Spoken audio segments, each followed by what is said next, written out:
generoso apoio a todos os projetos Mirella. A gente vai ter um lançamento oficial da cátedra no Seminário Internacional Caminhos para a Qualidade da Educação Pública, Impactos e Evidências, que vai ocorrer em setembro, no dia 15 e 16, né, aqui em São Paulo. Mas a gente queria aproveitar esse momento para fazer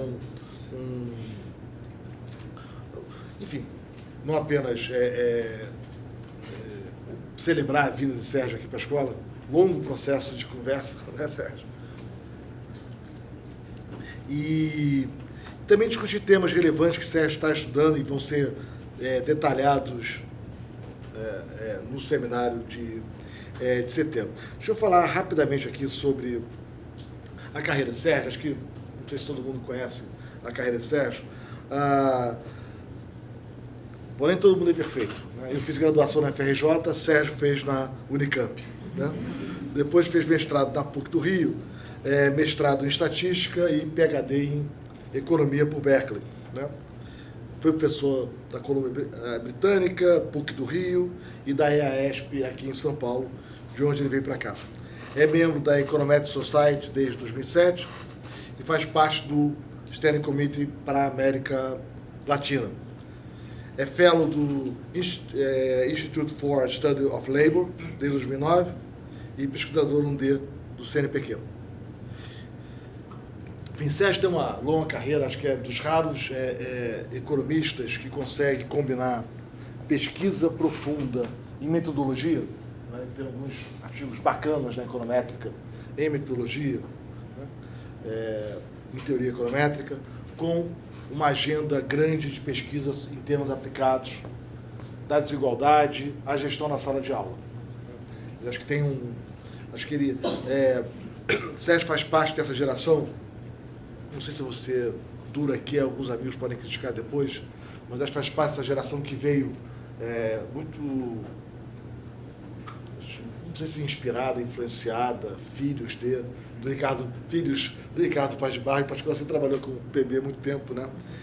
Que trouxe isso para o Brasil. Acho que essa foi uma grande inovação no debate público brasileiro. Vamos debater com base em evidência? Opiniões são bacanas, opiniões valem a pena, todos nós temos várias opiniões, todos nós temos vários pontos de vista. Bom, que tal testar, transformar essas opiniões em hipóteses testáveis e ver o que afinal, a evidência tem a dizer sobre as nossas opiniões? Qual é a evidência de outros países? Trazer um pouco a literatura acadêmica, mais acadêmica, para o debate de política pública. Eu acho que acho que o PB tem um mérito imenso de ter trazido isso para o Brasil nos anos 80 e, sobretudo, o PB tem esse mérito imenso, que acho que nem sempre é reconhecido, de ter formado gerações de economistas, né? Acho que a quantidade de pessoas que passaram pela mão do PB, eu conheci o PB naquele andar do IPEC que ele tinha, tocando quase 50 projetos simultaneamente nos anos 90, né? E tinha, não sei, algumas dezenas de garotos trabalhando lá. Quem for aqui no 7º andar vai achar outros tantos começando. E agora é tudo pequenininho, é muito divertido, né? Mas é muito bacana, e mandando. E continua o mesmo ciclo, né? Um bando de garotos de 19, 20 anos entra lá, é treinado, aprende a usar Stata, o SAIS, a fazer as regressões, a fazer a econometria, e daqui a 3, 4 anos está indo para o doutorado em Wisconsin, em Chicago, em outros lugares. E isso é impressionante como pouca gente faz muita diferença. Quando você olha o número absoluto de pessoas, nem é tão grande assim, mas eu acho que mudou o trabalho acadêmico, a pesquisa acadêmica e a discussão sobre política pública no Brasil nos últimos 20 anos.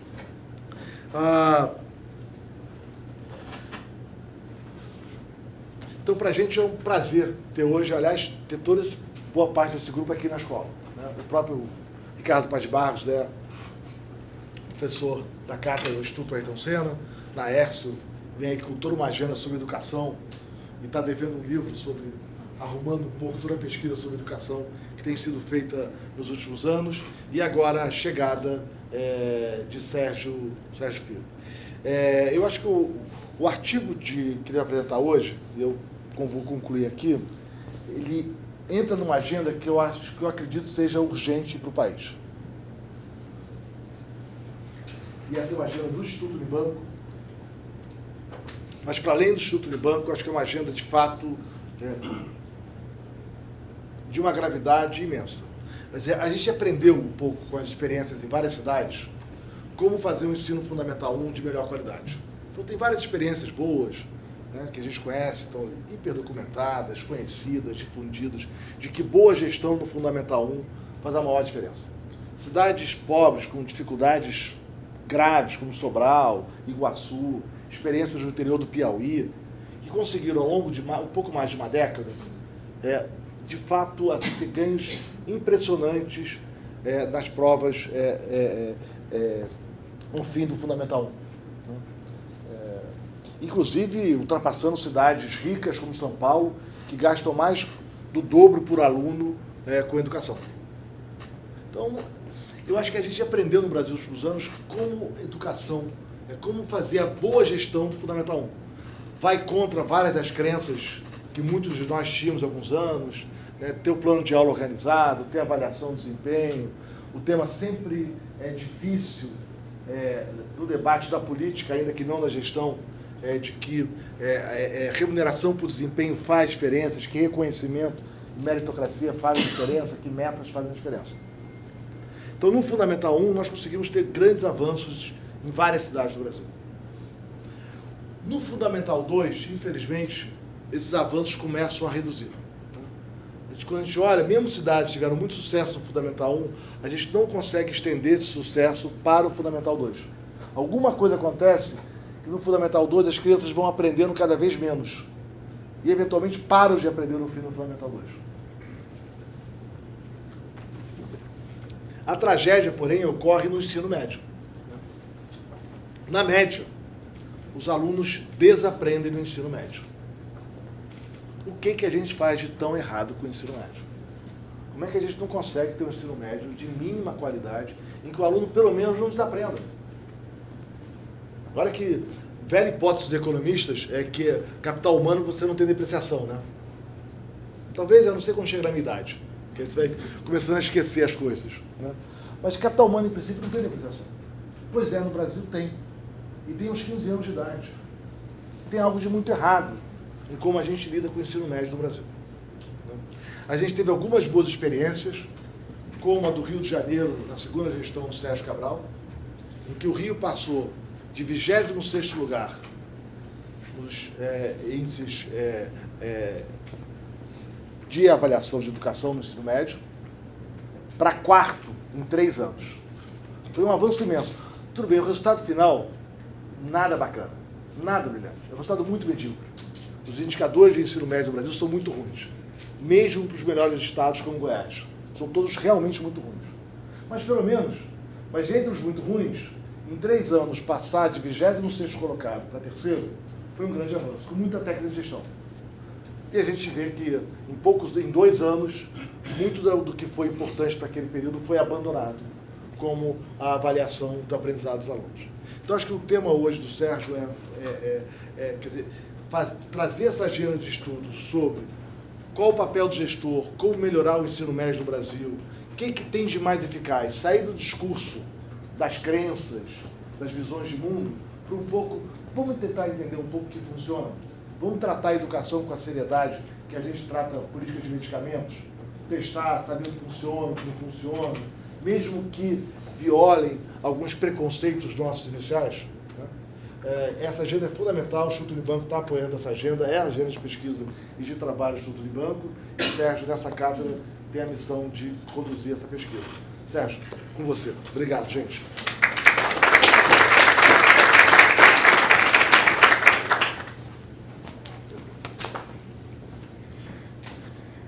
Bom dia. Agradecer ao Marcos pelas palavras e pelo empreendedorismo de, enfim, conseguir montar diversas cátedras, né, do Instituto Unibanco, não é a primeira, Cláudio, e ao Instituto Unibanco sobre ensino médio e como que elas se inserem, né, e como que essa pesquisa, né, essas pesquisas que eu tenho feito, elas têm uma interseção com a agenda de pesquisas do Instituto Unibanco e como que eu tenho interagido com o pessoal do Instituto Unibanco. Vou falar um pouco sobre o think tank formado pelo Instituto Unibanco, né, o think tank em Economia da Educação, e qual que é a agenda de pesquisa do think tank. Falar um pouquinho sobre ensino médio, né, no Brasil. Aqui a gente tem informação sobre como é que evoluiu, né, ou como evoluíram, né, as taxas de atendimento e a taxa líquida de matrícula. Tá? Então, essa taxa de atendimento é a porcentagem de jovens entre 15 e 17 anos na escola, tá? Não necessariamente no ensino médio. Tá?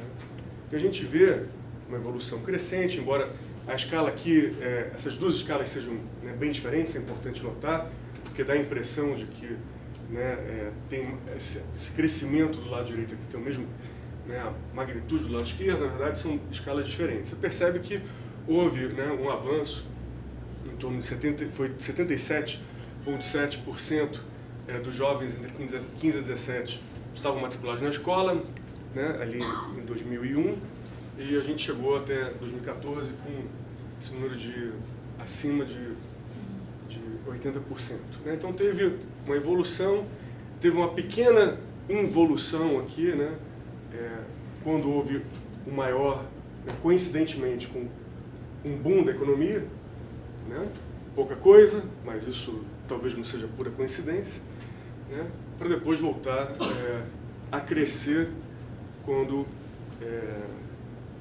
a economia passou a não ir tão bem.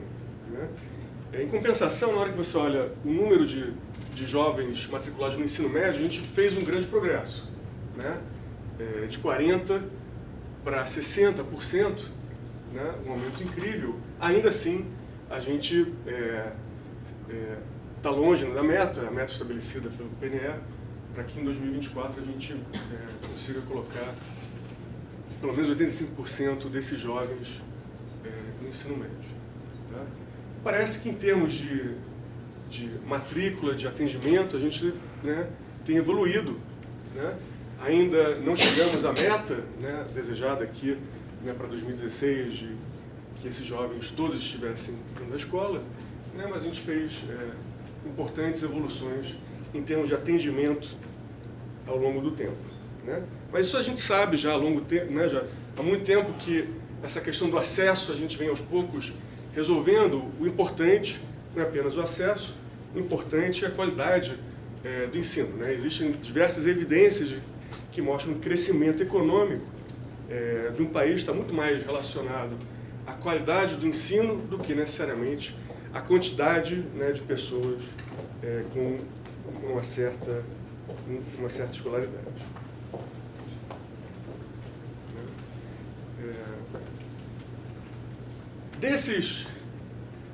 Dos alunos matriculados, né, então isso aqui é uma fotografia, né, de como que está a taxa de aprovação e de abandono, né, e de reprovação. Né, a gente vê que em torno de 20% dos alunos ou abandonam ou reprovam, ou são reprovados no ensino médio. Tá?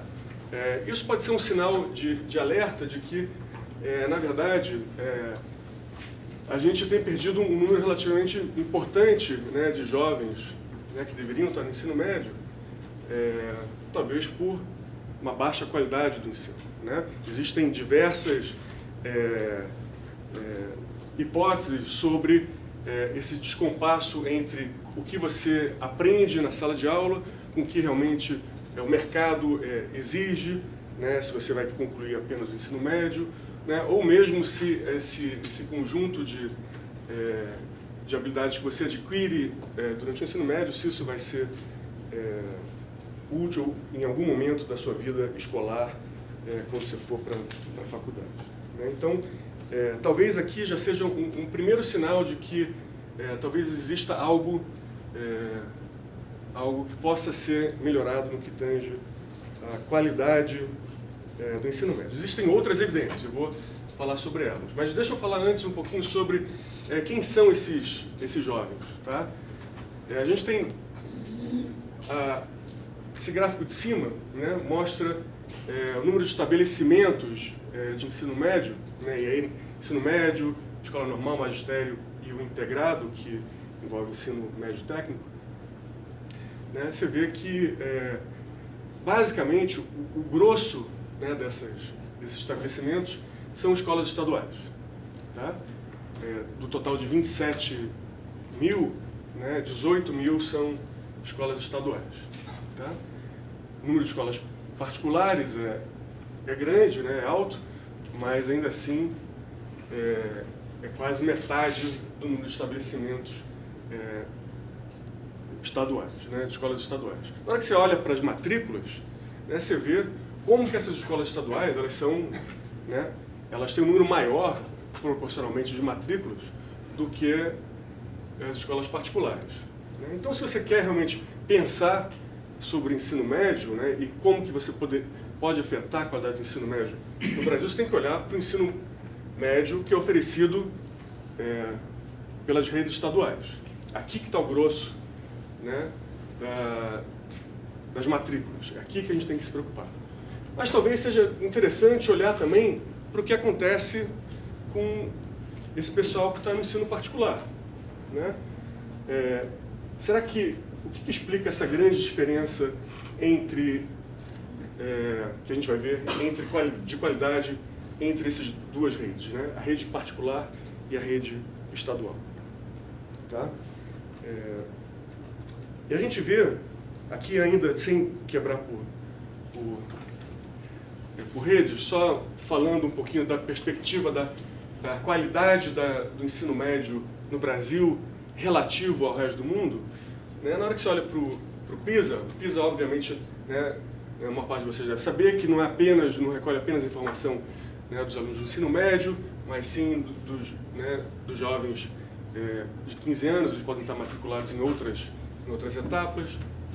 E na hora que você olha o desempenho relativo, né, do Brasil no PISA, né, a gente vê e compara com a média da OCDE, por exemplo, 67, né, ou seja, 2/3 dos alunos brasileiros estão abaixo da linha básica de proficiência em matemática. Então, aqui, olhando para a matemática, né, a gente vê que eles estão abaixo do que você esperaria aqui no nível 1, nível, né, que seria, né, o que você esperaria que eles estivessem acima do 1 nessa faixa etária, e a gente tem 2/3 abaixo. Isso é bem diferente do que acontece com o resto dos países ricos, tá? Ou com os países ricos, né, se a gente não se incluir neles.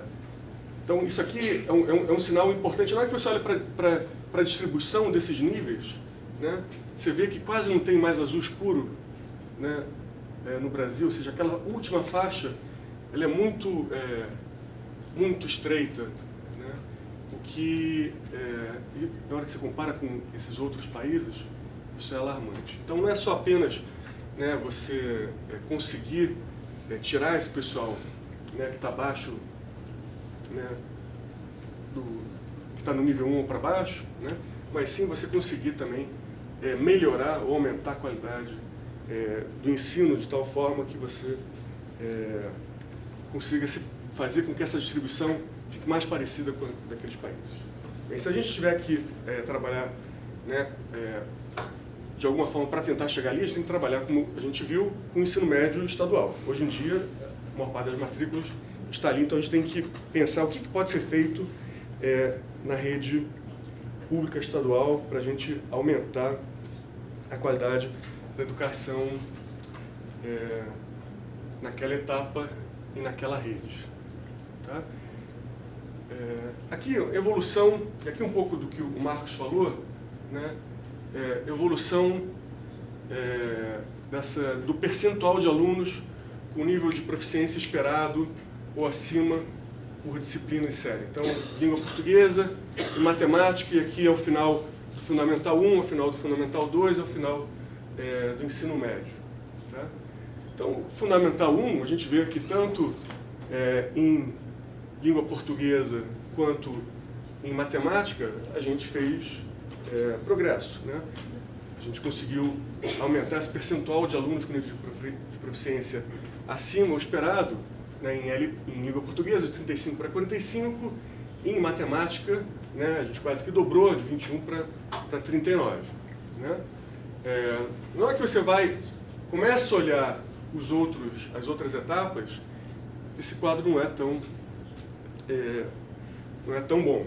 Né? Na verdade, parece que, como o Marcos falou, Fundamental 2 a gente não conseguiu fazer nenhuma evolução, mas chega no ensino médio, a gente realmente tem algo complicado, que essa proporção ela vem caindo ao longo do tempo. Menos do que a interpretação de que o capital humano se deprecia, como o Marcos falou, acho que aqui tem um efeito de composição e acesso. Né? Então, a gente está olhando para o que tem acontecido ao longo desse tempo aqui. A gente aumentou o acesso, né, de uma maneira sem igual, né, na nossa história, né, dos jovens ao ensino médio e ao Fundamental 2.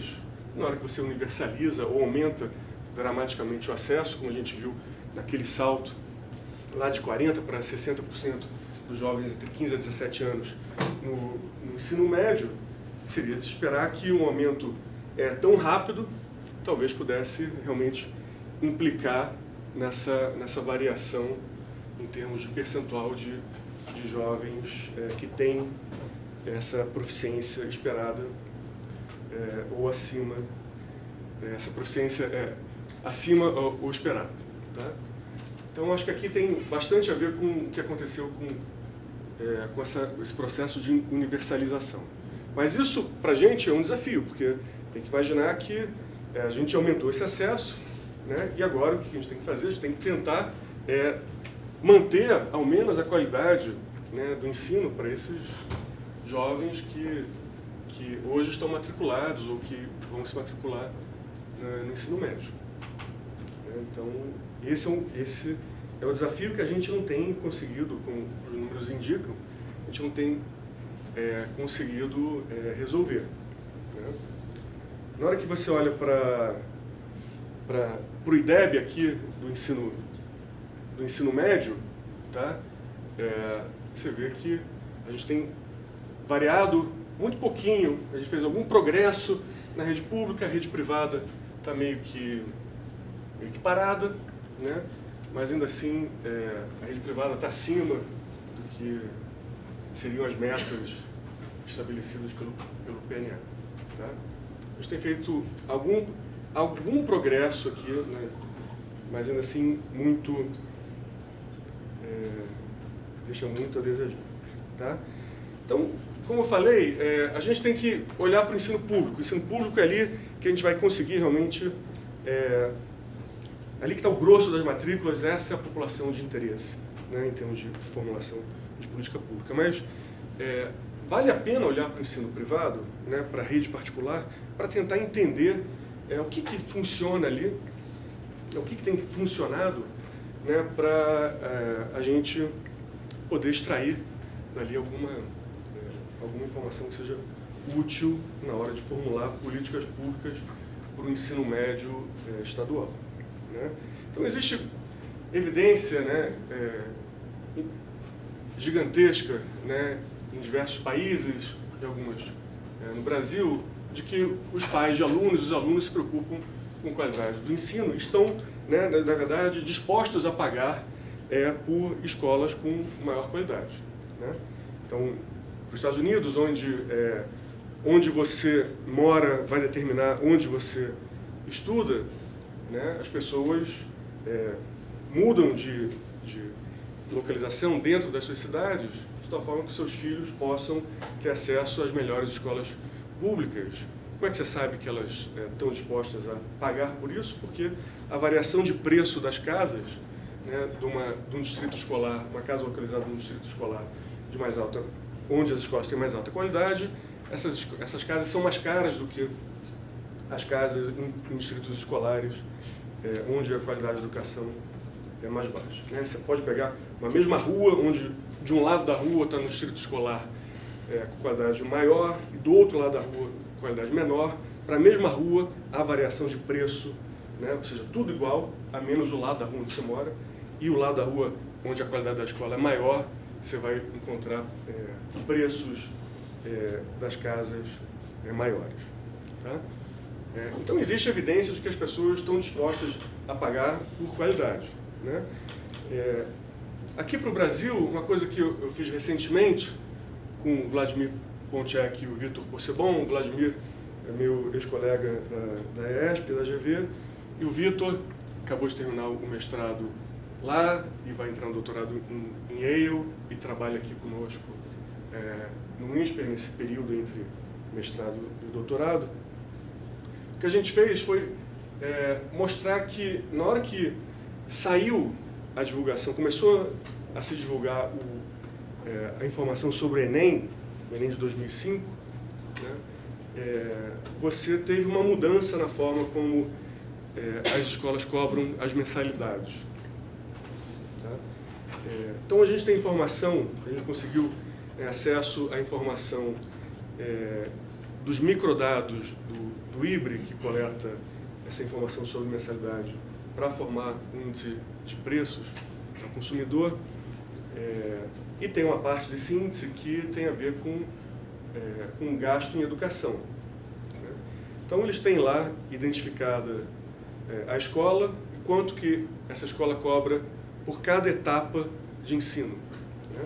Mês a mês. Não tem variação ao longo do ano, né? Mas entre os anos há variação, e a gente conseguiu, então, acompanhar a mesma escola ao longo dos anos, desde o começo dos anos 2000 até o final da década passada. Tá? Então, eu tenho a mesma escola, eu consigo acompanhar como que os preços hoje das mensalidades eram cobrados para o ensino médio, para o Fundamental 2, para o Fundamental 1, quando essas escolas têm todas essas etapas conjuntamente. E, ao mesmo tempo, a gente teve acesso aos dados do INEP sobre o Enem, antes e depois da divulgação do Enem para o público. Né? Então, a partir do Enem de 2005, os dados por escola passaram a ser públicos, né? Para aquelas escolas em que os alunos tinham mais de 10 alunos fazendo a prova. Então, o que a gente conseguiu fazer foi montar uma base de dados que acompanha as escolas ao longo da década passada, né? E tem informação sobre preço e sobre o Enem mesmo quando ele não era divulgado. A relação entre o Enem, ainda que não divulgado, ou seja, entre 2000 até 2005, e as mensalidades. É uma correlação positiva. Tá? Porque seria determinantes não observáveis que afetam o preço, interpreto como sendo a reputação dessas escolas, né? Então, no jargão de econometria, seriam os efeitos fixos de cada escola. E a gente vê que na hora que você controla por esses efeitos fixos ou por essa reputação, essa correlação desaparece. O que mostra basicamente que os pais estão pagando pela reputação, pelo menos até 2005 estavam pagando pela reputação que essas escolas tinham. Né? Ou seja, você não precisava do Enem para saber qual escola que era melhor do que outra. Tá? A partir de 2005, na hora que você passa a divulgar o Enem, você, mesmo controlando para esse efeito fixo, ou seja, mesmo controlando para a reputação, passa a ver uma correlação positiva entre a nota do Enem, que aqui é a nossa medida de qualidade, e a mensalidade. Né? De tal forma que uma mudança, né, não só da nota, mas o que os pais mais olham, que tem mais efeito para a gente fez com nota do Enem, fez com ranking. Né? Na hora que você pega uma escola que está no ranking local médio, né, na nossa base de dados, essa escola corresponde ao ranking 60, né, de uma região metropolitana, e joga para o topo, né, essa escola, só por conta dessa, né, do que seria, né, essa variação nesse ranking, permite que ela cobre, em média, né, 17,5% a mais de mensalidade.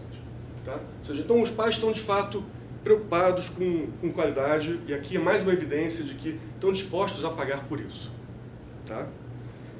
A gente não precisava, talvez, nem ter feito esse estudo, né? Qualquer pessoa que tente matricular seu filho de 3 anos na Mobile vai saber que tem uma fila enorme para matriculá-lo, porque a Mobile está super bem ranqueada no Enem, e mesmo que você tente matricular seu filho no ensino, na educação infantil, vai ter uma fila por conta dessa correria, né, dos pais por conta do Enem. Tá? A gente fez outros exercícios nesse artigo para tentar isolar o efeito, né, do que diz respeito ao uso do Enem para outras finalidades, né? Afinal de contas, o Enem passou a ser usado para acesso, né, cada vez mais ao longo dos anos da década passada, para acesso no ensino superior. Né? Então, mesmo controlando para isso, a gente chega a esses resultados. Tá? E esse não foi o único artigo que eu escrevi recentemente que se preocupa com essa relação entre qualidade da educação no ensino médio particular, né? E como que os agentes reagem, né? Onde agentes aqui naquele primeiro artigo eram basicamente, né, os pais, né, que passam a demandar, né, passam a explicitar sua demanda por qualidade de uma maneira, né, mais precisa. Eles têm mais informação sobre qualidade, podem pagar por esse aumento da informação, mas também essa experiência do Enem, né, da divulgação do Enem, permitiu que a gente investigasse o que aconteceu com as escolas que tiveram o seu Enem divulgado e aquelas que não tiveram o Enem divulgado. Então, como eu falei, escolas que tinham mais de 10 alunos fazendo a prova em 2005 tiveram Enem divulgado, aquelas com menos de 10 alunos não tiveram o seu Enem divulgado. Então, isso gera uma descontinuidade, né, no número de alunos fazendo a prova, né,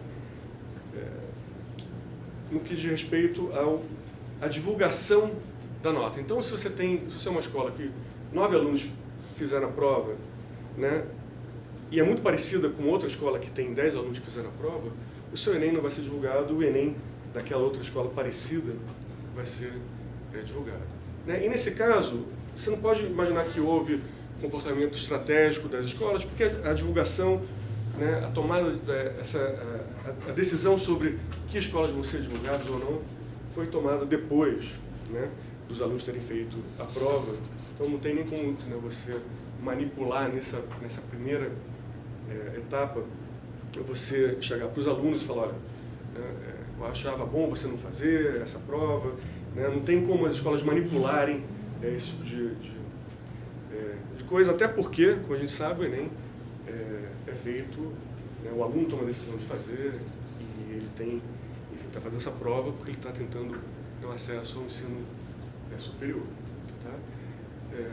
O que a gente descobriu na hora que a gente olha para essas escolas, né, que tiveram informação divulgada e as que não tiveram informação divulgada, foi que o desempenho das gerações seguintes, ou seja, os rapazes e moços que estavam no primeiro ano do ensino médio, quando o Enem da sua escola foi divulgado, tá, tiveram comportamentos diferentes, né, se eu estava numa escola que teve o Enem divulgado ou numa escola que não teve o Enem divulgado. Tá? Onde comportamento diferente, aqui é basicamente o desempenho, né, na hora que chega a minha vez de fazer o Enem. Tá? Só que esse resultado, né, que foi basicamente de melhorar o desempenho dos alunos, entre aqueles alunos que tiveram o Enem divulgado, ele só acontece para as escolas da rede particular. Não teve nenhum efeito sobre as escolas da rede pública. A maior parte desses efeitos positivos vieram, de fato, daquelas escolas em que você, de maneira surpreendente, descobriu que estava abaixo, né, da mediana local. Né? Na hora que você descobre que você está abaixo da mediana local, você teve um efeito de correr atrás, né, e melhorar o desempenho 2 anos depois. Né? Mas quem que correu atrás? Essa que foi a pergunta que a gente se colocou. Foram os alunos que tomaram iniciativas diferentes? Foram os pais? foram os professores, foram os gestores, né? A gente viu que não tem efeito nenhum na rede pública. Tá? Mas o que aconteceu com a rede privada? Né? A gente tem pouca informação, né, sobre o que de fato os alunos fizeram. Né? Tem informação, aquele questionário socioeconômico do Enem, não é muito útil. Né? A gente tentou extrair alguma informação de lá sobre trabalho e sobre se faz ou não cursinho. E o que a gente viu é que não tinha efeito nenhum sobre essas duas variáveis. Né? Alunos de escolas que tiveram Enem divulgado e que não tiveram Enem divulgado se comportam da mesma forma 2 anos depois. Então não foi, pelo menos aquela métrica não parece ser um esforço diferenciado dos alunos. Tá? A gente viu também se as escolas passaram a absorver os melhores alunos. Né? E nesse período tão curto, né, não tem evidência de que isso tenha sido factível. Na verdade, a composição sociodemográfica dos alunos, né, permanece a mesma ao longo desse período. Então, não parece ter sido também um efeito de composição. Em termos de insumos escolares, tudo mesmo também. Nada parece ter se alterado entre as escolas que tiveram Enem divulgado e as que não tiveram o Enem divulgado. Tá? Qualidade dos professores, mesma coisa. A gente tem poucas medidas, né? Uma delas sendo se o professor tem pós-graduação, nada muda. Né? Como eu falei, insumo escolar, se tem biblioteca, razão, aluno, professor, tudo igual. Né? De onde que vem esse resultado? De onde que vem esse número aqui que aumenta em 15%, né, o Enem? Né? A nossa hipótese é que, na hora que a gente compara com o ensino público e o ensino privado, é que tenha vindo de incentivos de mercado. Isso é corroborado, né, pelo fato desse efeito ter sido maior nas regiões metropolitanas. Então aqui a gente está olhando para o Brasil metropolitano, para as regiões metropolitanas em que o mercado escolar de ensino médio, né, é mais competitivo. O que significa isso? Significa que há, né, uma maior dispersão ou uma menor concentração das matrículas entre as escolas particulares em cada região. Um efeito, né, da divulgação sobre algum comportamento. Você tem um mercado mais competitivo, você gera incentivos para que comportamento. A gente não tem, infelizmente, nessa base da Enem, nenhuma, ou do censo, né, nada concreto que permita a gente dizer, olha, ele fez isso, ele fez aquilo diferente. Tá? Mas o fato da gente ter encontrado um efeito apenas entre as escolas particulares e não entre as escolas públicas, e esse efeito ser maior nos mercados mais competitivos, né, leva a gente a crer que essa estrutura de mercado possa ser relevante para explicar o comportamento diferente dessas escolas, e o que sobrou para explicar parece ser gestão escolar. Né? E a gente pensa como é que isso se relaciona com outras evidências. Então, para o Reino Unido, né, tem um artigo do Hussein que ele mostra que, né, aquelas avaliações da Ofsted, elas têm um efeito sobre a carreira do gestor, né, das escolas que têm contratos que são renováveis. Né? Então, mesmo uma escola pública pode ter um gestor por um contrato de tempo determinado, em que o salário e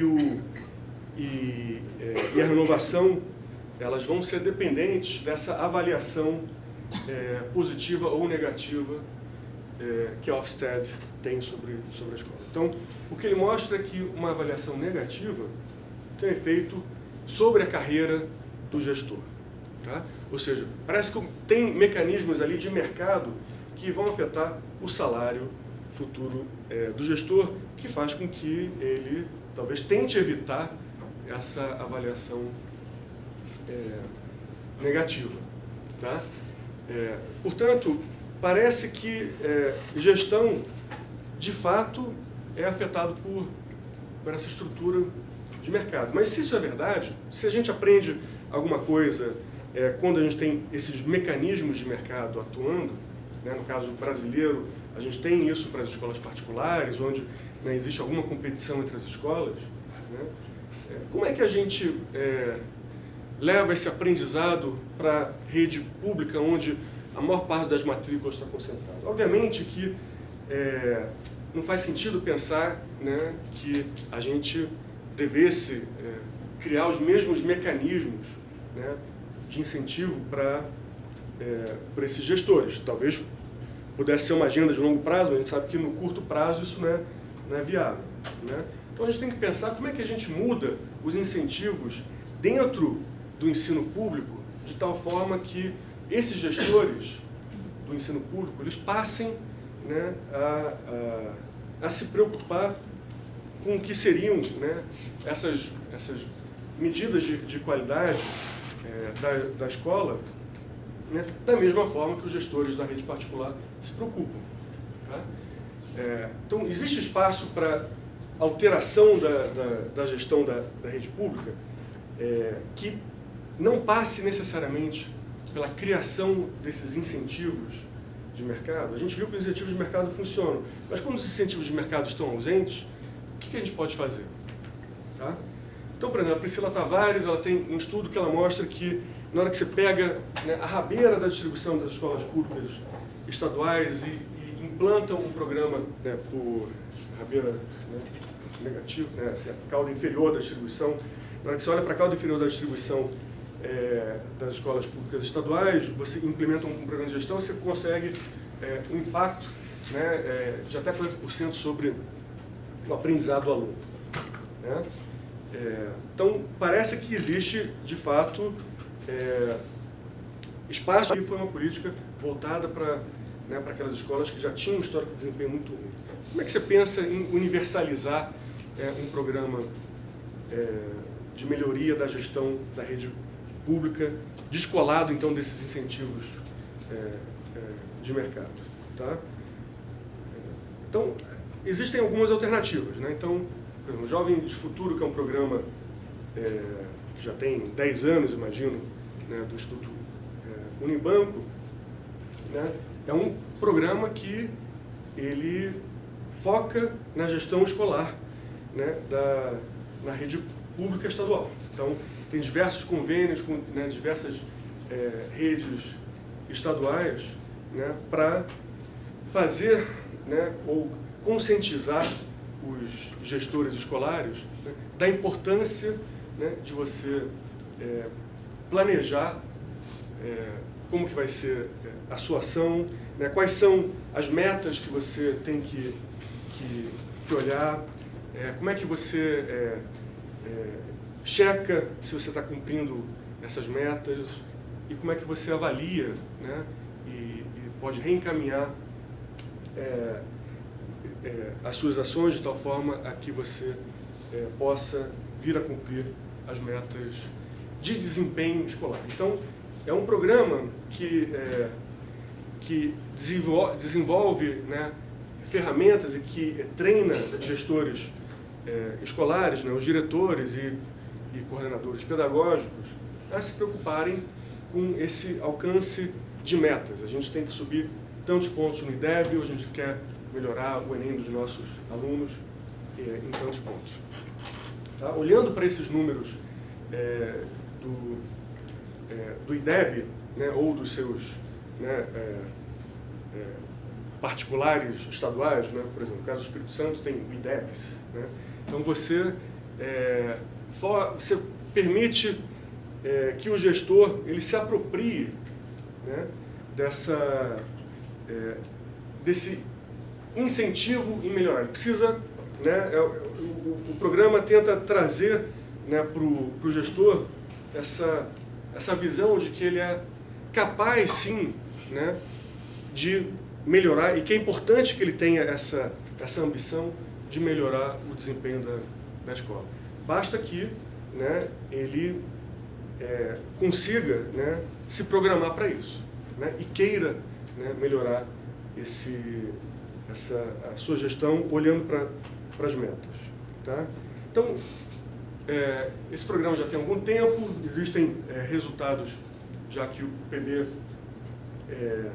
avaliou sobre esse programa, que mostram que você consegue um aumento, né, importante de 5 pontos na escala SAEB entre os alunos que receberam esse programa. Então, foi feita uma análise experimental, onde você tem um grupo de tratamento. Tá? Então, a primeira coisa que a gente temos feito, e aqui a gente está trabalhando então essa coisa, né, desse think tank formado pelo Instituto Unibanco, think tank de economia, em que a gente tenta entender, não apenas, né, no desempenho, mas tentar entender todos os caminhos, né? A gente tem um programa que deve afetar o desempenho no final, e a gente tenta entender quais são, né, PB e Ricardo Madeira, né, e diversos, tudo, inclusive a Gabriela aqui, e a gente tem pensado como é que a gente destrincha esse programa para tentar entender de escolar dentro da rede pública faz diferença. Então, a primeira coisa que eu fiz com a Priscila foi ver, houve muita variação na adesão de todos os procedimentos esperados,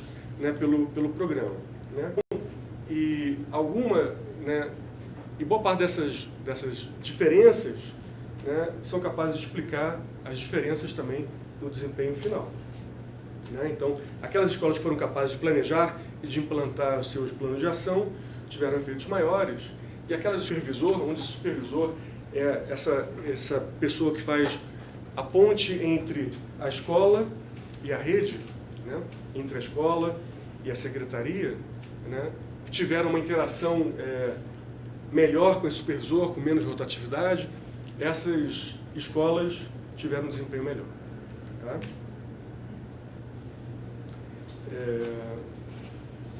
Né? O interessante do think tank, da forma como ele é desenhado, né? Aqui fazendo, né? Pensando aí, então, no lançamento da cátedra, fazer um pouquinho de propaganda aí do think tank, que eu acho né, algo muito relevante que o IU bolou, é que, na verdade, quando você tem um programa desses, em que você tem uma avaliação experimental, né, você quer tentar entender, e de maneira relativamente rápida, né, por que você está encontrando esses efeitos na sua avaliação experimental. Né? Imagina que você, né, talvez você consiga fazer isso muito rapidamente quando você tem, né, um programa relativamente curto, né, e você tem diversas unidades tratadas e controladas. Né? Então, quando você tem uma gigante base de dados, então imagina que você opera, né, e saindo aqui da gestão escolar para um outro universo, imagina que você tem, né, um aplicativo desses, Booking.com ou coisas do gênero, em que você tem pessoas ali inscritas e você, né, consegue, na verdade, manipular a forma como essas pessoas veem o que aparece na tela de maneira muito rápida. Né? Então, você tem um grupo de tratamento, um grupo de controle, e você nem sabe que está sendo alvo a sua resposta àquela mudança visual ali na tela.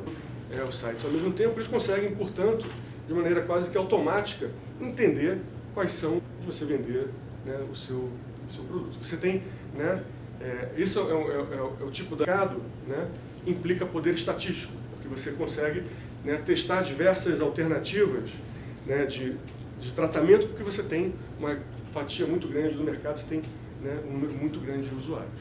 E você tem essa rapidez, essa velocidade que esse tipo de coisa permite. No caso de um programa voltado para a gestão escolar, em que você tem que, né, entrar na escola, conversar com o gestor, explicar, treinar, formar, mostrar como qual a ferramenta, é um procedimento muito mais complicado. Né? Você não tem como ter essa mesma leveza e velocidade.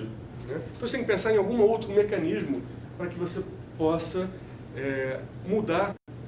Ele foi desenhado inicialmente. Então, cada uma das etapas, né, em que você imagina como o programa pode ser melhorado, depende dessa interação entre avaliação experimental e um conhecimento que está lá na ponta, né, que está com um cara que está treinando o gestor e que vai depois te dar um feedback dizendo, olha, esse negócio aqui parece funcionar, esse aqui não parece funcionar. Né? Você tem uma possibilidade de fazer, né, algo que depois a gente aprendeu com o PB, que eles chamam de um método translacional, né? Onde esse lacional parece via de laço, né?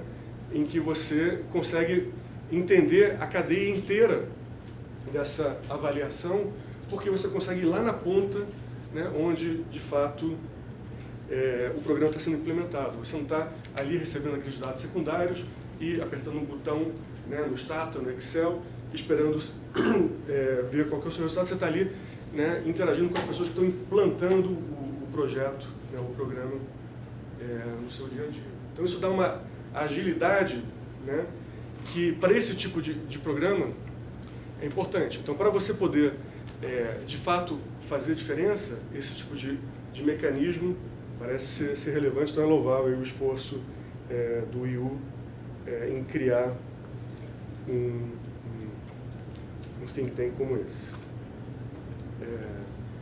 Deixa eu terminar, então, já está na minha hora, dizendo como é que eu entendo essa oportunidade que surgiu, né, de coordenar essa cátedra, quais são as minhas, o que eu pretendo fazer no que diz respeito a ensino médio.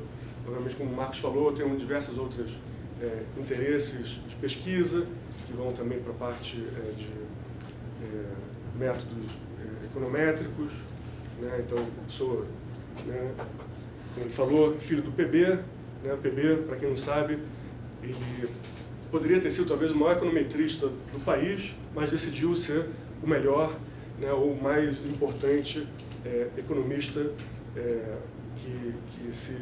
que olha para o mercado, né, implica poder estatístico, porque você consegue, né, testar diversas alternativas, né, de tratamento, porque você tem uma fatia muito grande do mercado, você tem, né, um número muito grande de usuários. E você tem essa rapidez, essa velocidade que esse tipo de coisa permite. No caso de um programa voltado para a gestão escolar, em que você tem que, né, entrar na escola, conversar com o gestor, explicar, treinar, formar, mostrar como é que, qual a ferramenta, é um procedimento muito mais complicado, né? Você não tem como ter essa mesma leveza, velocidade, né? Então você tem que pensar em algum outro mecanismo para que você possa mudar. Ele foi desenhado inicialmente. Então, cada uma das etapas, né, em que você imagina como o programa pode ser melhorado, depende dessa interação entre avaliação experimental e um conhecimento que está lá na ponta, né, que está com um cara que está treinando o gestor e que vai depois te dar um feedback dizendo, olha, esse negócio aqui parece funcionar, esse aqui não parece funcionar. Né? Você tem uma possibilidade de fazer, né, algo que depois a gente aprendeu com o PB, que eles chamam de um método translacional, né, onde esse lacional parece via de laço, né, em que você consegue entender a cadeia inteira dessa avaliação, porque você consegue ir lá na ponta, né, onde, de fato, o programa está sendo implementado. Você não está ali recebendo aqueles dados secundários e apertando um botão, né, no Stata, no Excel, esperando ver qual que é o seu resultado. Você está ali, né, interagindo com as pessoas que estão implantando o projeto, né, o programa, no seu dia a dia. Então, isso dá uma agilidade, né, que para esse tipo de programa é importante. Então, para você poder, de fato, fazer diferença, esse tipo de mecanismo parece ser relevante, então é louvável o esforço do IU em criar um think tank como esse.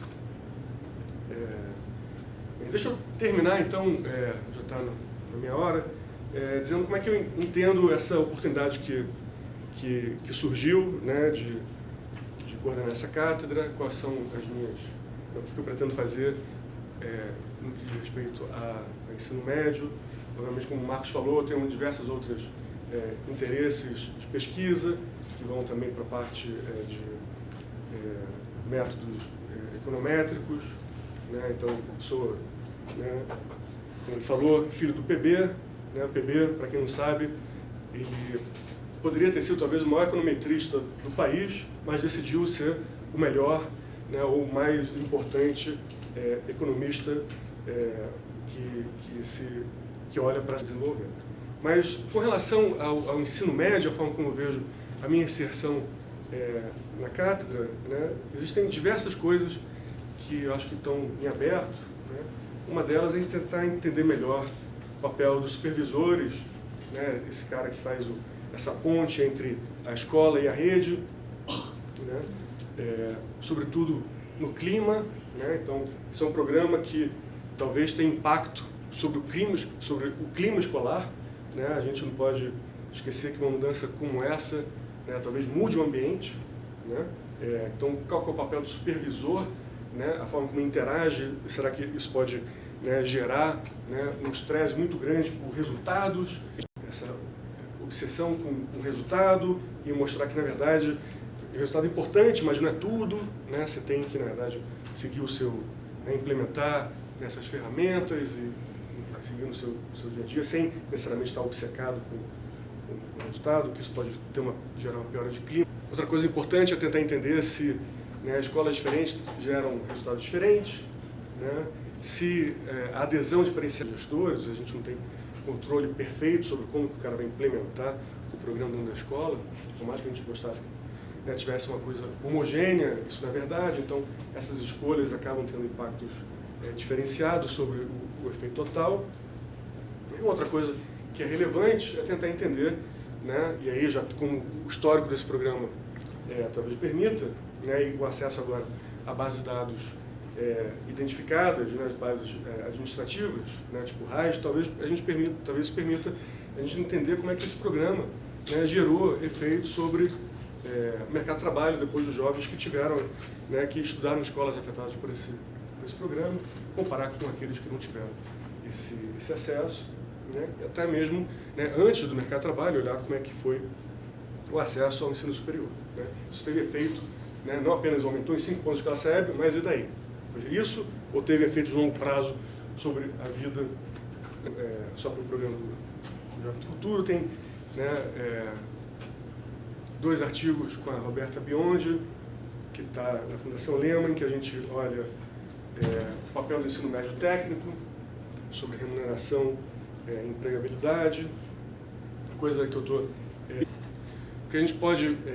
uma coisa que eu tenho feito com o Renan Pierre, que foi um aluno meu de doutorado, e é aluno de pós-doc agora, de ensino médio, ou seja, ocupações em que há uma grande proporção, né, de pessoas no ensino médio. O que aconteceu com a remuneração dentro dessas ocupações, com a proporção de pessoas aumentou em 5 pontos de classe EB, mas e daí?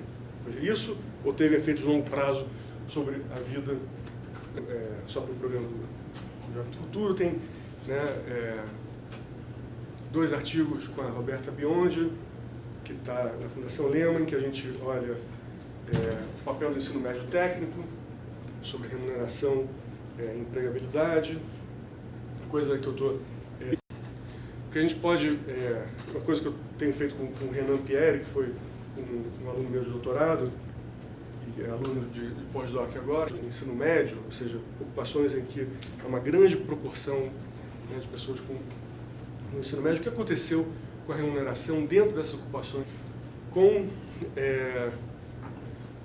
a proporção de pessoas com aumento na escolaridade? Talvez isso explique, né, esse puzzle que o Nasso sempre levanta sobre aumento do número de anos de escolaridade ao longo dos anos, né, sem uma equivalência no aumento de produtividade no Brasil. Talvez a gente esteja dando mais escolaridade para ocupações que vão permanecer desempenhando as suas tarefas da mesma forma, com a mesma produtividade.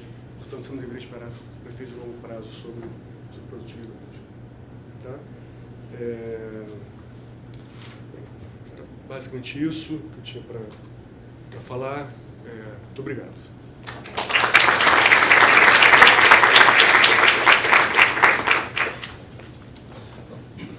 Agradecer a Sérgio, acho que tem esse lado curioso. A gente é uma escola que, de fato, acabou tendo a sorte de ter um conjunto grande de pesquisadores dedicados a estudar a educação, né? De fato, o que funciona. Acho que esse resultado sobre a importância da avaliação independente da qualidade da educação e quando ela é pública, o impacto que ela tem, né? Acho que contribui para o debate e me deixa mais triste com o Rio de Janeiro, né, que abandonou esse processo, né? Agora, eu queria abrir a pergunta de vocês, né? Quanto que a gente tem aí essa questão da remuneração por mérito, né, tanto polêmico, e a gente tem também bastante evidência inconclusiva dos Estados Unidos, está funcionando, outra hora digo que os efeitos são modestos, e há quem persiga, assim, próprio dos Estados Unidos segue investigando muito isso, para ver se tem no longo prazo tem algum efeito. Agora, alguns papers aí que circulam, algumas análises mostram que, no final das contas, a pergunta é: isso está mudando a experiência que o aluno está tendo em sala de aula? E, em muitos dos casos, alguns desses estudos apontam para que a gente está em bom, continua dando a mesma aula e recebe mais. O professor que é ruim não recebe bônus nenhum e segue dando a mesma aula. E o mediano a gente não sabe o que fazer. Até vários relatórios têm apontado nessa direção. A capa da Economist de 3, 4 semanas atrás enfatizou muito essa linha da necessidade de você dar suporte, né, no trabalho do professor. Para esperar que um mecanismo desse funcione, você precisa dar suporte. Você não adianta só chegar e colocar a cenoura ali para o coelho correr. Precisa saber o que fazer. E essa é uma pauta que me parece que a gente está patinando ainda no Brasil. Na verdade, me parece que o mundo patina ainda nisso, mas cada vez mais caminham para isso. Você acha que a gente deve continuar insistindo com isso para aperfeiçoar? Você não faz um teste, uma avaliação e depois vê o que aconteceu. Vários dados botou em geral e depois foi avaliar, em vez de ter feito em pequena escala para depois testar. Você acha que é a questão de tem que acelerar ou tem que... Qual a tua visão sobre isso? Eu acho que você já respondeu. Assim, não adianta você colocar um mecanismo ali, colocar um incentivo, né, sem dar a ferramenta para o cara atingir aquele objetivo, né? Não adianta eu dizer assim, olha, quem fizer tal coisa, eu vou pagar tantos mil reais a mais, se você não sabe como atingir aquele objetivo, né? Então você precisa, na verdade, oferecer uma ferramenta, um conjunto de ferramentas para que o gestor, né, e o professor mudem suas práticas, né, e possam eventualmente responder aquele incentivo, né, do que simplesmente colocar o incentivo e não oferecer nenhuma ajuda, né, para que ele alcance aquilo. Ele pode ter muita vontade, gostaria muito de ganhar muito mais, né, um pouco mais, mas não tem como fazer sem essa ferramenta. E a mesma forma, se você só der essa ferramenta sem nenhum incentivo, talvez o cara não vá usar a ferramenta, né? E aí, a se pensar que incentivo é esse, né? Então, eu dei o exemplo da cenoura, mas poderia ter, né, o exemplo do chicote, né? Então, ou um ou outro, né, junto a essa oferta da ferramenta deveria ser útil para você conseguir, de fato, ter impacto sobre desempenho, né? Mas, obviamente, que ou um ou outro você não deveria esperar efeito nenhum. Eu queria fazer um comentário que eu acho que tem a ver com a pergunta do Antônio, que é o seguinte. Na verdade, essa associação que você encontra entre divulgar o resultado do Enem na rede privada, né, e essa melhora de desempenho, eu fico pensando assim, muitas coisas podem estar acontecendo. Você pode estar desde passando a selecionar aluno, que a gente não consegue verificar se as escolas mudam de prática, né, e então agora eu vou ser mais restritiva, e aí eu vou... Ali a gente não encontrou isso, mas em média. Tá? Pois é. Então, assim, vou enumerar aqui algumas coisas e vou voltar para o setor público. Então, assim, pode acontecer isso, né? Pode acontecer do dono... Não pode. Não deve, né? Porque tem o valor da equidade, né? Então, outra coisa, pode estar... o dono da escola falou, esse diretor é incompetente, vou trocar esse diretor, vou lá no mercado, vou lá fazer um processo seletivo, e os professores também, né? Também a gente tem limitações para esse tipo de comportamento também, nesse processo todo acontecer. E a outra coisa que eu fiquei pensando é que talvez essa divulgação gere um incentivo que não vem necessariamente da mensalidade, né? Ou vem, mas não totalmente. Mas eu estou tentando sinalizar que o efeito meta, o engajamento numa melhora, né? Ele também pode acontecer aqui. Vamos saltar tantas posições no ranking de Enem, e aí a escola pode entrar numa mobilização, pode entrar numa mobilização e etc., que não seja necessariamente efeito incentivo financeiro e tal. Então, assim, só vou voltar. No setor público, né, eu tenho... Porque eu estou abrindo a caixa preta tentando, né, fazer hipótese de abrir a caixa preta dessa associação. Pode ser seleção de aluno, pode ser troca todo mundo da escola, pode ser efeito engajamento, né, vamos todos saltar para o ranking e tal, do Enem. E eu tenho várias restrições para esses mecanismos que sustentam, na verdade, esse sistema de incentivos, né, da concorrência, acontecerem no setor público. Né? E mesmo que eles não existissem, talvez não tivesse restrição, né? A escola tem autonomia, pode trocar todo mundo. Será que eu tenho no mercado profissionais para trocar todo mundo e aí, de repente, né, mudar tudo? Então, assim, queria que você também falasse um pouco dessa caixa preta que você vê, né, desses mecanismos que realmente explicam que a concorrência gera uma melhora de desempenho. Se a gente, mesmo que a gente não tivesse essas restrições no setor público, a gente deixasse a concorrência acontecer plenamente, será que a gente tem profissionais, etc., e outras coisas que precisa ter para a concorrência gerar efeito? Eu acho que a sua pergunta é excelente, porque tem uma distinção entre os efeitos de curto prazo que eu encontrei e os efeitos de longo prazo, que não necessariamente são benéficos. Você pode imaginar que na hora que você responde essa competição, você gere um aumento da desigualdade entre escolas. Você vai ter escolas de ponta que são capazes de recrutar os melhores professores e alunos, né? E as escolas que perderam seus melhores recursos, né? Aumentando, portanto, a desigualdade entre escolas. Né? Então, isso é um efeito de longo prazo, né, que faz a gente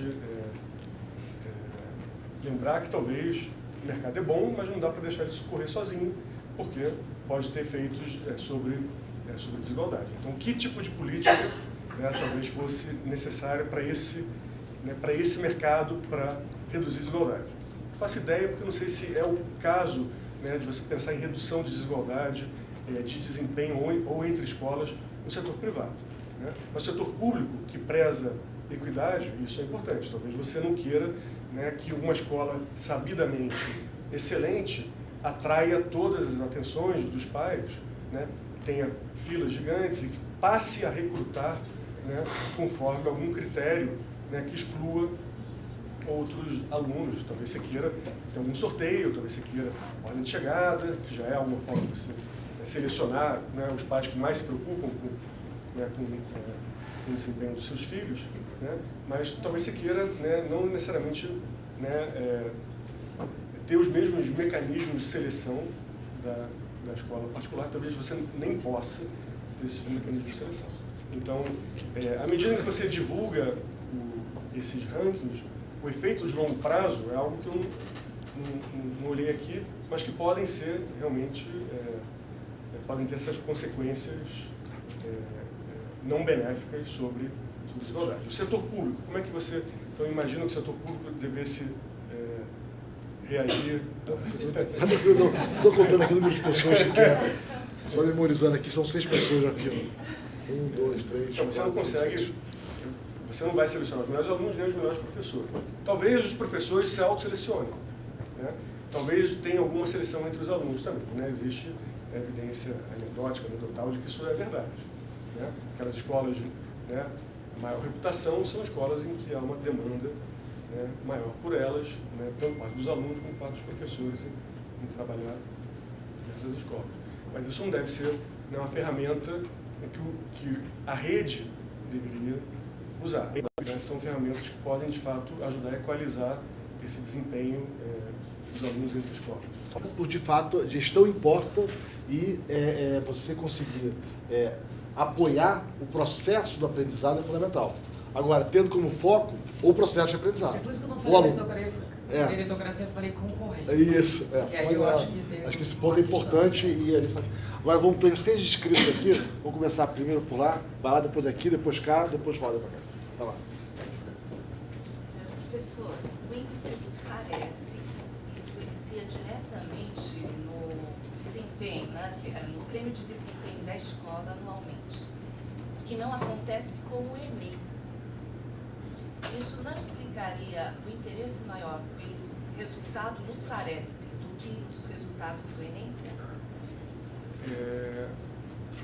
Isso é um bom ponto, né? Porque o Enem, o aluno tem incentivo individual de ter um bom desempenho, certo? Eu estou falando exatamente do prêmio de desempenho que é pago Ao professor. Isso, eu sei. Mas um aluno que vai fazer o SARESP, qual é o incentivo que ele tem de ter um bom desempenho? A vida dele vai mudar de alguma forma se ele tiver um bom desempenho? No caso, observa-se nas escolas que há um interesse maior pelos resultados do SARESP que do Enem. Não, assim, Isso entre o corpo docente e a equipe escolar. Isso. Então, você está me dizendo o seguinte, para os professores, o que interessa é o SARESP. Para os alunos, o que interessa é o Enem. O aluno, o que vai fazer com o SARESP? Nada. O que o professor vai fazer com o Enem? Poderia fazer. Né? Poderia ser utilizado para sinalizar, né? E algumas escolas públicas, né, em São Paulo fazem isso, né? Eu já vi cartazes do tipo, aqui temos o Enem, né, maior do que a escola particular do lado ali. Né? Talvez elas pudessem, né, professores e gestores, olhar também para isso. Obviamente que quando o bônus está única e exclusivamente atrelado ao SARESP, esses incentivos estão desalinhados. O professor tem um incentivo, né, focar e fazer com que o aluno vá bem no SARESP, sobretudo em língua portuguesa e matemática, né? Que aí, então, essas são as disciplinas relevantes, né? E talvez você tenha até distorção dentro, né, dentro do próprio ensino médio, na atenção e na qualidade das aulas por conta disso. E você não tem essa mesma atenção no que importa para a vida do aluno futuro, que é o Enem, né? Talvez fosse o caso, sim, de se pensar uma maneira de tentar realinhar esses dois incentivos para professor e aluno. Vamos lá. Professor, meu nome é Cláudia Forte, eu dirijo a AF, que é a Associação de Educação Financeira do Brasil, um CIP que foi criado em 2010, 2011, para executar a estratégia nacional efetivamente nas escolas públicas. Então, a gente tem a missão de levar o programa de educação financeira para 170 mil escolas do ensino fundamental e médio no país. Eu não tenho especificamente uma pergunta, mas 3 colocações muito rápidas. A gente tem esbarrado muito fortemente num aspecto que, a princípio, deveria ser positivo na nossa federação, que é a autonomia dos estados. O programa é completamente gratuito, tem material, enfim, disponível, capacitação e formação dos professores, mas há estados hermeticamente fechados e que dizem claramente não tem interesse, não apareça com educação financeira assim aqui, e via de regra são os estados que mais demandam desse ensinamento. Então eu queria dividir um pouquinho com você a minha angústia nessa questão da autonomia, que a princípio eu enxerguei que cada estado pudesse determinar aquilo que fosse de fato importante nos seus projetos pedagógicos, mas a gente encontra uma confusão e uma linha muito tênue entre a autonomia, efetivamente, e a necessidade que aquele estado tem de preencher alguns buracos, inclusive estruturais, dentro da sua escola. Então, eu pergunto se parte desse resultado não está refletido na ausência de uma política mais direcionadora, mais norteadora para todo o país. Eu espero que a BNCC, que a gente tem discutido muito aí, possa influenciar nisso, não só na questão das diretrizes principais que o país deve ter como norte de educação, mas também influenciar na qualidade do curso de pedagogia. A professora veio e colocou ali a ausência de estímulos, e foi dito isso aqui, mas a gente precisa retroceder um pouquinho e olhar como esse professor de pedagogia tem sido formado. Né? Lá nas escolas públicas, 90% da matrícula do curso de pedagogia está dentro das universidades públicas, as privadas não se interessam em formar professores. Acho que essa é uma discussão que a gente também precisava pensar um pouquinho. E, finalmente, eu vi no seu último slide uma agenda de pesquisa, que ali é a preocupação da qualidade do ensino médio e a escolha dos meninos com relação à sua profissão e ao mercado onde ele vai atuar. Eu acho que eu partilho exatamente, eu também sou professora e pesquiso na área, partilho exatamente da sua convicção teórica de que nós estamos inchando a nossa sociedade com mais conhecimento, mais informação nos cursos. Eles estão estudando mais, mas não estão conseguindo instrumentalizar isso. E quando eu vejo aqui uma preocupação com o mercado de trabalho e tomada de decisão no futuro, esses são preceitos da educação financeira. Está longe de ser matemática financeira, mas é um processo de tomada de decisão. Então, eu deixo aqui para o público seleto que nos ouve também, ao professor, os nossos contatos, os nossos pontos, para que a gente possa efetivamente ajudar a escola pública na construção dos seus projetos com relação à educação financeira. Obrigado. Eu queria só comentar que isso é um ponto super importante, a educação financeira é super relevante. Existem alguns estudos que mostram que países muito parecidos, mas com níveis diferentes de educação financeira, têm inclusive spreads bancários diferentes. Né? Quanto maior a educação financeira, menor o spread. Né? Muda a forma como as pessoas demandam crédito. Então isso certamente deveria ser algo relevante e mais difundido no Brasil, infelizmente não é. A gente acabou de pilotar um estudo agora, do ensino fundamental, com 18.000 alunos dos municípios de Joinville e Manaus. O Banco Mundial foi quem fez a avaliação de impacto. Está disponível no nosso site, quem quiser, os principais jornais já publicaram também, mas a gente tem um highlight. E estamos na fase de disseminação do ensino médio. Então, já pilotamos o MED em 5 estados, agora estamos presentes em todas as secretarias, mas encontramos algumas portas ainda fechadas. Seria bom que aprendesse matemática também antes, né? Eu vi matemática básica. Vamos lá, aqui, lá em cima, aqui. Meu nome é Antônio, eu sou do SEMPEC. Eu só fiquei... eu fiquei pensando, o seu raciocínio foi pensar primeiro o mercado das escolas particulares para ir fazer o raciocínio a partir das públicas. E pensar justamente as relações de concorrência no mercado. Eu fiquei esperando você chegar à questão da livre escolha nas escolas. Porque no Brasil a gente tem uma tradição da setorização da matrícula. Embora alguns estados tenham estados e municípios, o Rio é um deles, que tem uma tradição de se aproximar da livre escolha. A França teve recentemente o tratamento da questão da carta escolar e da setorização da matrícula. Ela é um aumento da desigualdade e não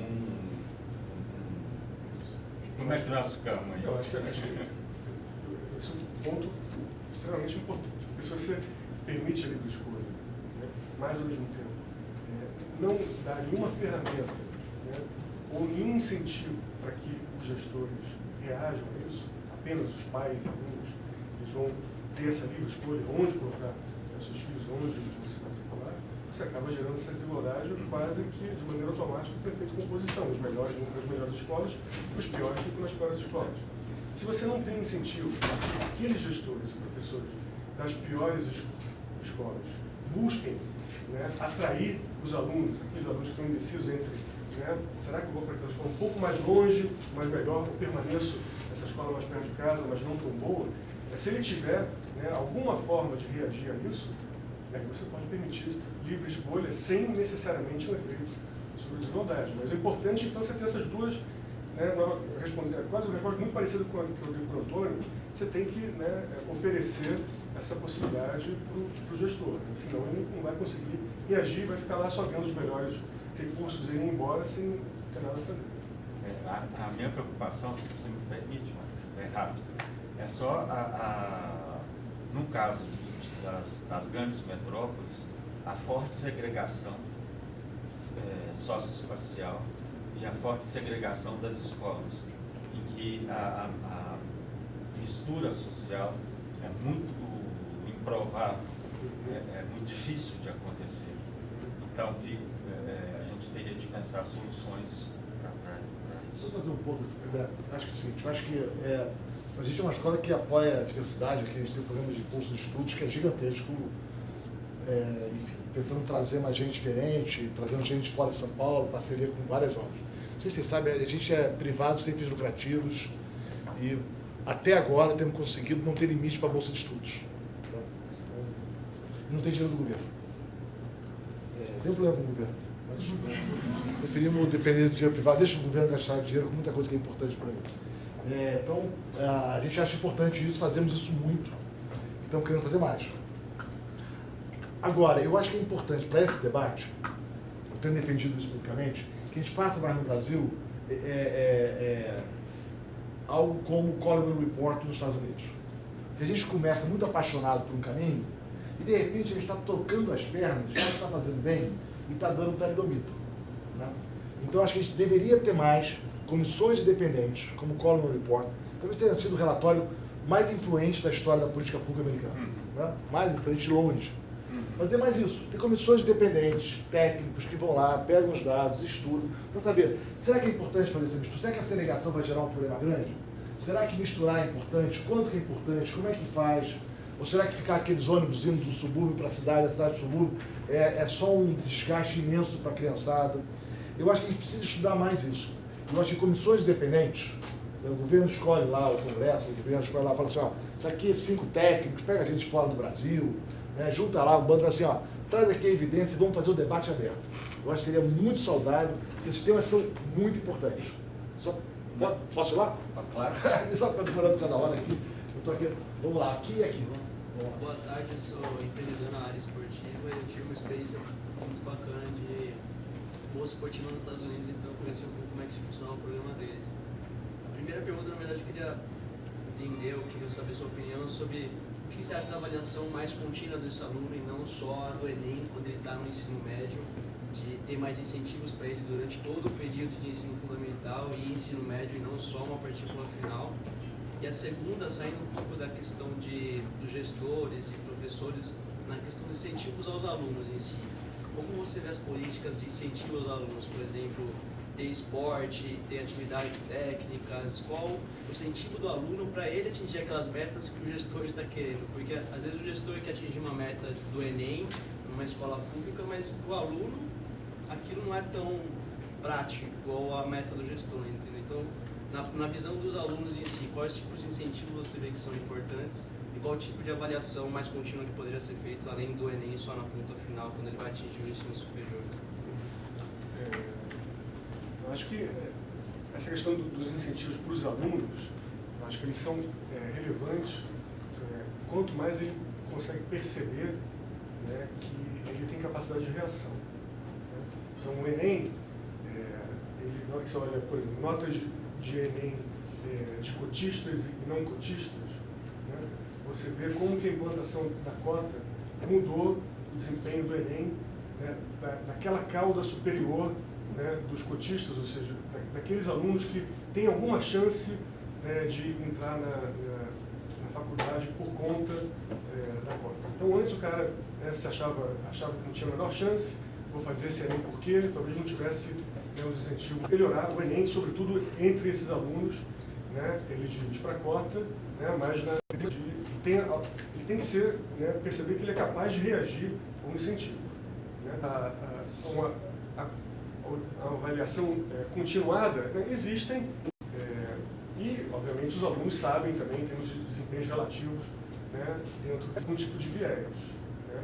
Então, existe evidência, né, para alguns países, no exame anônimo, que ninguém sabe a sua identidade. Tá? existe, sim, que pode ser explicado por algumas características observadas dos alunos, e isso pode gerar... Eu estou montando uma rede de escola focada na classe C, na classe média emergente. Né? Ao longo do tempo, uma coisa esse ranking, né, muda muito. Porque a diferença de uma posição para outra está na casa do está no centésimo, está ali na posição 60 e outra está na posição 80, na verdade, e aquela mudança foi basicamente um pequeno. Tem toda a razão que na hora que o Enem é usado como ranking, preciso para você avaliar essa qualidade relativa, pagarem mais conforme o ranking da escola. E olha, percebe essa volatilidade muito grande nos rankings, né, nos 60, que doideira é essa, né? Na hora que você passa, sem nenhum fundamento contrário, você passa a acreditar menos nesse ranking, no longo prazo, isso passasse a ser menos correlacionado com mensalidade. Né? Como a gente usa pouco intervalo de confiança em todos esses... Então, às vezes a gente vê... Vai agrupar, né? Agrupa. Não, vê isso, aí de repente o Gini subiu 0,01, caiu 0,02 e não caiu a desigualdade, aumentou a desigualdade, nada, está na margem de erro ali. Né? O Enem devia ter mais, inclusive apresentar os resultados para a sociedade, não fica essa... Não cobriu nada. Né? Vira um bando de exame que não deveria ter. Então, fazer intervalo de confiança, acho que a gente não trata... Primeiro, muita gente dedicada a avaliar ensino, avaliar o que funciona, e a temas de avaliação de ensino. E que agora, a partir de agora, reporta ao conceito. Há muito tempo com isso, procuramos avaliar as habilidades aqui. E acho que falta mais debate, pesquisa, né? Para a gente saber mais o que tem seus méritos. Eu fui aluno de uma escola construtivista nos anos 70. Vixe, Maria, 40 e tantos anos atrás. Vou com isso. Né? Quem sabe um pouco até, inclusive, de 11 para 13 não teve mudança tão errada aqui. Como é que a gente é tão incompetente para lidar com a educação? Gastando metade do que o Brasil gasta com a educação, passou o Brasil. E vem fazendo. Como é que aumenta em 2 pontos do PIB o gasto com a educação por 10 anos? Eu acho que a gente tem essa responsabilidade, essa missão. Eu quero dizer a vocês que essa missão. Nós somos, sobretudo, uma escola.